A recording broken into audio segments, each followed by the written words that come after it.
ہمارے چینل کو سبسکرائب کریں، ساتھ میں دیے گئے بیل آئکن کو پریس کریں، ویڈیوز کو لائک، کمنٹ اور شیئر کریں۔ شکریہ۔ اعوذ باللہ من الشیطان الرجیم، بسم اللہ الرحمن الرحیم۔ درود پڑھیں محمد اور آل محمد پر بآواز بلند۔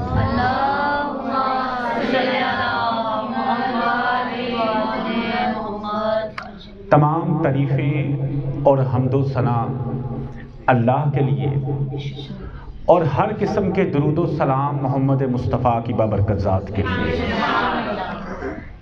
شکر ہے اس پروردگار کا جس نے ہمیں ایسا نبی عطا کیا جو بنایا اس نے اپنے لیے تھا، دے اس نے ہمیں دیا۔ اگر میں ادب سے بڑھ کر ایک جملہ کہوں تو وہ یہ ہوگا کہ ہم نے اللہ کو اس کی نشانی سے نہیں ڈھونڈا، ہم نے اللہ کو اس کی نشانی سے نہیں ڈھونڈا، نبی کی پیشانی سے ڈھونڈا۔ نبی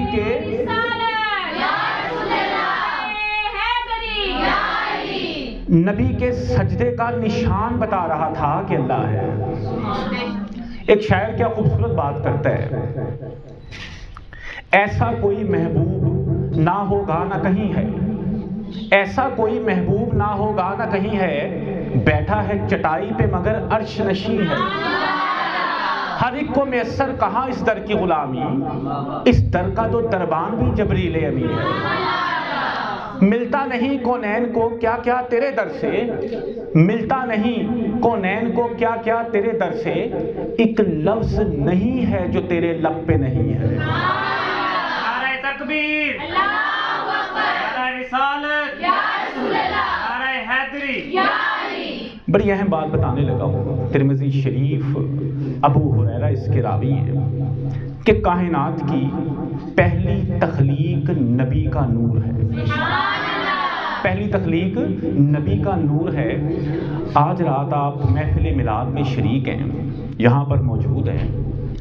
اس زمین کے وجود سے پہلے اللہ نے عرش پر محفل میلاد منعقد کیا۔ اللہ نے تمام انبیاء کی روحوں کو جمع کیا اور فرمایا، اے انبیاء، میں تمہیں زمین پر بھیجوں گا، تمہیں کتاب دوں گا، نبوت دوں گا، اور سب سے آخر میں اپنے محبوب کو بھیجوں گا جس پر ایمان لانا تم سب پر لازم ہوگا۔ اللہ نے ہر نبی سے حلف وفاداری لیا۔ امام قسطلانی روایت کرتے ہیں کہ عین اس وقت جب یہ محفل میلاد عرش پر منعقد ہو رہا تھا، اللہ نے حکم دیا کہ اے نور مصطفیٰ، ابھی مصطفیٰ کے نور کو حکم دیا، اے نور مصطفیٰ تو بادل بن کر ان انبیاء پر چھا جا اور اپنی تجلیات ان انبیاء پر برسا دے۔ انبیاء نے پوچھا، یا باری تعالیٰ یہ کیسا نور ہے؟ اللہ نے فرمایا، یہ میرے مصطفیٰ کا نور ہے، جو اس پر ایمان لاتا جائے گا اسی کے سر پر نبوت کا تاج سجتا جائے گا۔ نعرہ تکبیر، نعرہ رسالت، نعرہ حیدری، نبی کی شان اور عظمت کے حوالے سے اللہ نے قرآن میں ایک آیت نازل کی، اے ایمان والو، اپنی آوازیں نبی کی آواز سے کبھی اونچی نہ کرنا ورنہ تمہارے سارے اعمال ضائع کر دیے جائیں گے۔ ایک صحابی ثابت بن قیس اونچا سنتے تھے۔ آپ کو پتہ ہے جو اونچا سنتا وہ بولتا بھی اونچا ہے۔ جب یہ آیت انہوں نے پڑھی نا، انہوں نے اپنے گھر کا دروازہ بند کیا اور زاروں قطار رونا شروع کر دیا، زاروں قطار رونا شروع کر دیا اور کہا کہ یہ آیت میرے بارے میں نازل ہوئی ہے، میری آواز اکثر نبی کی آواز سے بلند ہوتی ہے۔ 3 دن گزر گئے، آقا نے پوچھا کدھر ہے قیس، کہاں ہے قیس؟ کسی نے بتایا کہ وہ اپنے گھر میں رو رہے ہیں۔ آقا نے فرمایا کہ جاؤ اسے بلا کر لاؤ۔ ایک صحابی کو جا کر اسے کہا کہ چل تجھے آقا نے بلایا ہے، چل تجھے آقا نے بلایا ہے۔ پتہ نہیں آپ نے اس جملے کے حسن کا مزہ لیا ہے کہ نہیں، چل تجھے آقا نے بلایا ہے۔ شاعر بڑی خوبصورت بات کرتا ہے، جے محبوب بلاوے ایک دم تے سر نو پیر بنائیے، جے محبوب بلاوے ایک دم تے سر نو پیر بنائیے، جے سر منگے تے سر دے دئیے کدے بھی دیر نہ لائیے۔ ثابت بن قیس فوراً گئے آقا کے قدموں میں بیٹھے اور رونا شروع کر دیا۔ آقا نے فرمایا او تو اتنا ادب کرتا ہے، تو اتنا احترام کرتا ہے، جا تجھے 3 تحفے دیے، جا تجھے 3 تحفے دیے۔ صحابہ کے کان کھڑے ہو گئے، یا رسول اللہ کون سے 3 تحفے؟ فرمایا جا تیری عزت والی زندگی ہوگی، جا تیری عزت والی زندگی ہوگی، موت تجھے شہادت کی ملے گی، موت تجھے شہادت کی ملے گی، اور روز محشر تو بغیر حساب کے جنت میں جائے گا۔ اب شان محبوبیت کے رنگ دیکھیں، ثابت بن قیس بالکل سادہ لباس پہنتے تھے، بالکل سادہ لباس، جس محفل میں جاتے لوگ اٹھ کے کھڑے ہو جاتے، اور مسلمہ کذاب کے خلاف لڑائی میں آپ کو شہادت کا رتبہ تھا۔ اللہ کے نزدیک شان رسالت پڑھنے لگا ہوں۔ یاد رکھیے گا کہ نبی کی اطاعت کے بغیر اللہ نہ سجدے قبول کرتا ہے، نہ زکوٰۃ، نہ روزہ، نہ حج۔ نبی کی اطاعت کے بغیر اللہ کچھ قبول نہیں کرتا۔ مسلمانوں نے مدینے میں راتوں رات ایک مسجد زرار بنائی، جس کا مقصد یہ تھا کہ نبی کے بغیر اللہ کی عبادت کریں گے۔ اللہ نے جبرائیل کے ذریعے نبی کو حکم دیا کہ اے میرے محبوب آپ اس مسجد کو گرا بھی دیں اور جلا بھی دیں۔ نبی نے جبرائیل سے کہا کہ اللہ سے کہہ مجھے نہیں مانتے تو کیا ہوا، تجھے تو مانتے ہیں۔ اللہ نے جواب دیا میں لعنت کرتا ہوں ایسی عبادت پر جس میں میں ہوں اور آپ نہ ہوں، جس میں میں ہوں اور آپ نہ ہوں۔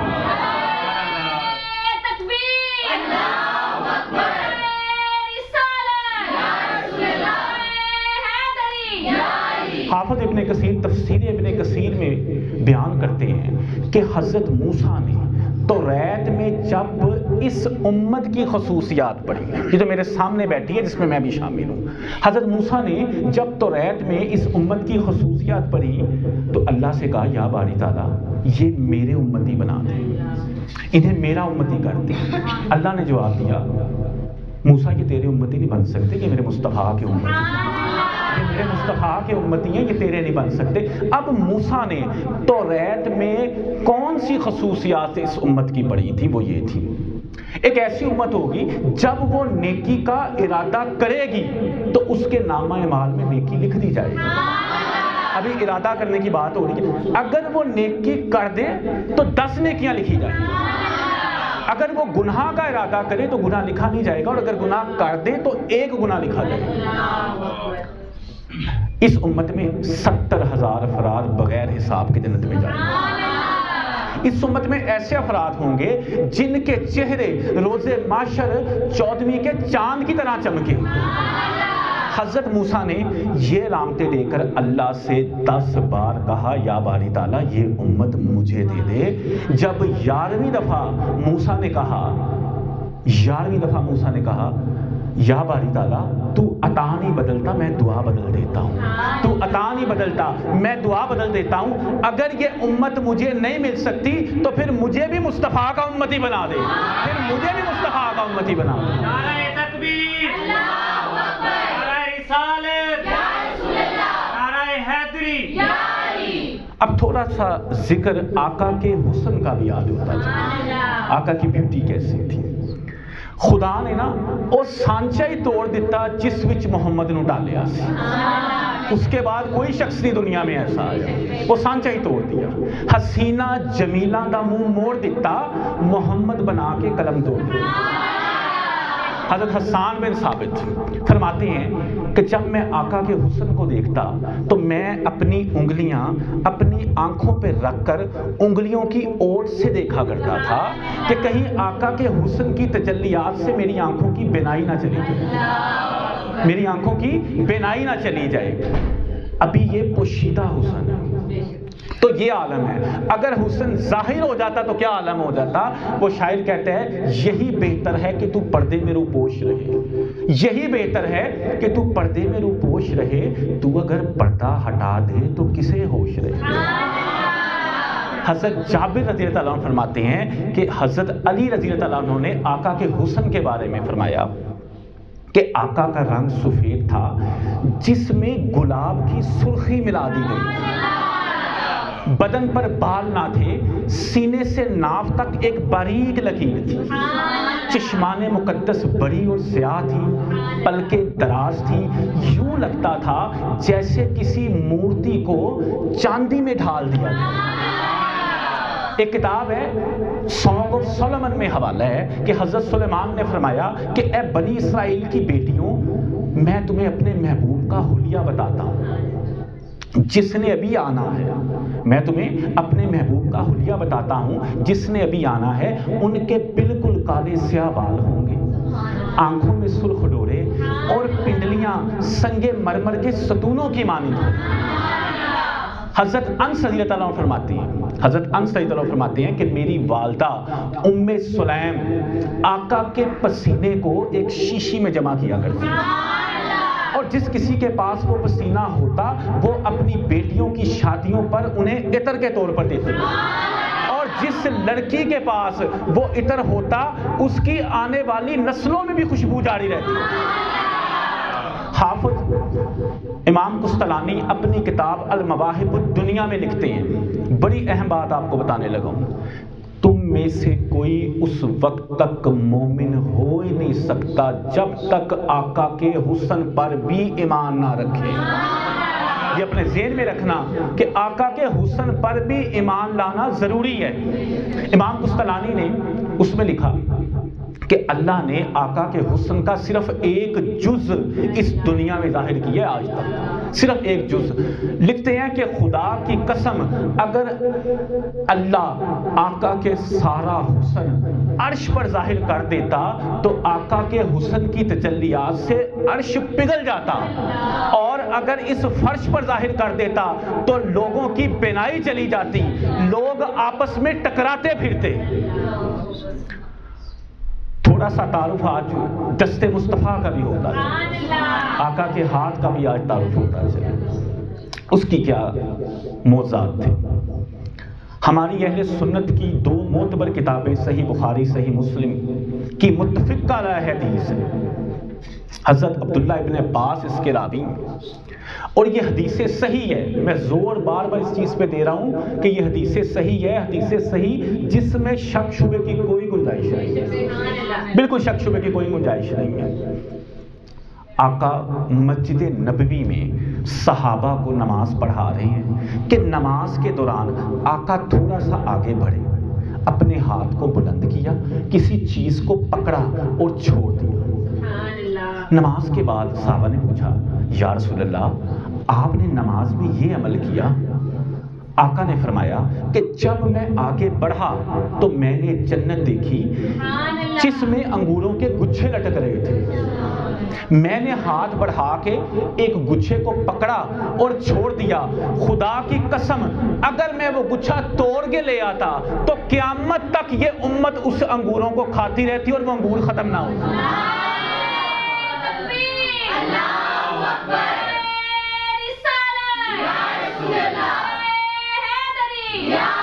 آپ غور کریں آقا مسجد نبوی میں مصلی پہ کھڑے ہیں، آقا مسجد نبوی میں مصلی پہ کھڑے ہیں، لیکن جنت کے باغات بھی آقا کے ہاتھ میں۔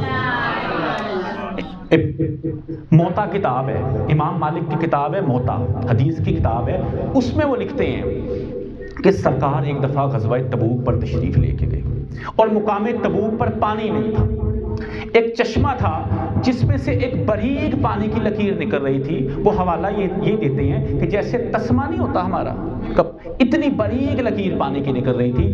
آقا نے پانی طلب فرمایا، صحابہ نے اپنے ہاتھوں سے اس لکیر کو روکا، تھوڑا پانی جمع کیا اور آقا کو پیش کیا۔ آقا نے اپنا چہرہ مبارک اس پانی سے دھویا اور واپس وہ پانی چشمے میں انڈیل دیا۔ آقا کے ہاتھوں سے لگا پانی چشمے میں گرنے کی دیر تھی کہ چشمہ بھرنا شروع ہو گیا۔ بڑا اہم حدیث کا نقطہ بیان کرنے لگا ہوں، اپنے دماغ میں آپ نے رکھنا ہے، شاید آپ میں سے کبھی کسی نے یہ بیان نہیں سنا ہوگا۔ آقا نے فرمایا، امام ابن اسحاق اس کے راوی کہ آقا نے فرمایا، اے معاذ بن جبل، یہ جو میں نے اپنے ہاتھوں سے لگا پانی اس سوکھے تبوک کے چشمے میں ڈالا ہے نا، اگر تو زندہ رہا، اگر تو دیر تک زندہ رہا تو تو یہ دیکھنا اس ویران تبوک کے علاقے میں بغات ہی بغات ہوں گے۔ اور تکبیر، اللہ اکبر، نعرہ رسالت، یا رسول اللہ، نعرہ حیدری، یا علی۔ اور اگر آج آپ تبوک کو دیکھیں تو سعودیہ کی ساری زراعت تبوک میں ہے، سعودیہ کا سب سے زرخیز علاقہ تبوک ہے۔ یہ جو ریگستانی تبوک کا علاقہ تھا نا، آج اس میں مری کی طرح ٹھنڈک ہے، اور یہ کسی ماہر زراعت کا کمال نہیں، یہ دست مصطفیٰ کا کمال ہے۔ اب بھی اگر کوئی یہ کہے کہ کون محمد رسول اللہ، کون محمد رسول اللہ، تو جو پتھروں کا سلام قبول کرے وہ محمد رسول اللہ، جس کو دیکھنے کے لیے جبرائیل سدرۃ المنتہا سے آئے وہ محمد رسول اللہ، جن کی پیدائش پر ان کی والدہ کی خدمت کے لیے کبھی حوا آتی ہے، کبھی آسیہ آتی ہے، کبھی مریم آتی ہے، وہ ہے محمد رسول اللہ۔ یونس جیسے پیغمبر کو مچھلی کے پیٹ سے جس کی دعا کی برکت سے نجات ملے وہ ہے محمد رسول اللہ۔ صفا مروہ جس کے تلووں کو چوم کر مقدس بنتے ہیں وہ ہے محمد رسول اللہ۔ جو ام ماوت کی بانج بکریوں کو ہاتھ لگائے اور دودھ کی نہریں جاری ہو جائیں وہ ہے محمد رسول اللہ۔ حجر اسود جس کے لبوں کو چوم کر محترم بنتا ہے وہ ہے محمد رسول اللہ۔ آدم کی توبہ جس کی وجہ سے قبول ہوتی ہے وہ ہے محمد رسول اللہ۔ نوح کی کشتی کو جس کی وجہ سے نجات ملتی ہے وہ ہے محمد رسول اللہ۔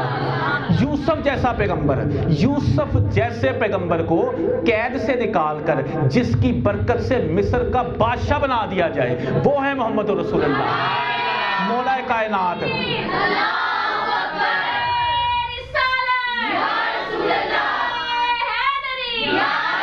مولا کائنات، شیر خدا حضرت علی مرتضیٰ مشکل کشا کا بھی جو مشکل کشا ہے وہ ہے محمد رسول اللہ۔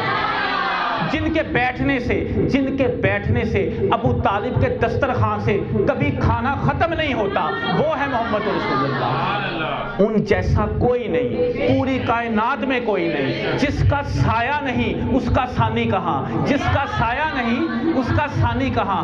انہیں کیا نام دیں، انہیں کس نام سے پکاریں؟ یہ اتنے بلند و بالا ہیں، اتنے عرفہ والا ہیں، انہیں کیا نام دیں، انہیں کس نام سے پکاریں؟ کہیں یہ رب تو نہیں، کہیں یہ اللہ تو نہیں۔ لیکن جب حضرت بلال نے اذان دی تو یہ جو سب سے بلند تھا، یہ سب سے عرفہ والا تھا، اس نے اپنا سر سجدے میں رکھ کر فرمایا سبحان ربی الاعلیٰ، سبحان ربی الاعلیٰ، سبحان ربی الاعلیٰ، کہ سب سے اعلیٰ تو میرا رب ہے، سب سے بلند تو میرا رب ہے۔ تو تب انسان کو پتا چلا کہ جب جھکنے والا، جب اتنا بلند، جب جھکنے والا اتنا بلند ہے تو جس کے آگے جھک رہا ہے اس اللہ کا مقام کیا ہوگا، اس اللہ کا رتبہ کیا ہوگا، اس اللہ کا لیول کیا ہوگا، وہ کس مقام پر ہوگا۔